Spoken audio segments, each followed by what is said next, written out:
Mabilis na pag-type sa keyboard, tapos isang malakas na tunog ng rubber stamp. Pak!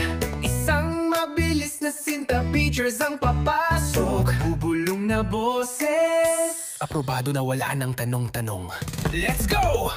Alas 3 ng umaga, gising pa ang diwa. Nasaan na daw ang project boss? Nag-aalala. Deadline malapit na, pawis ay tumatagagdak.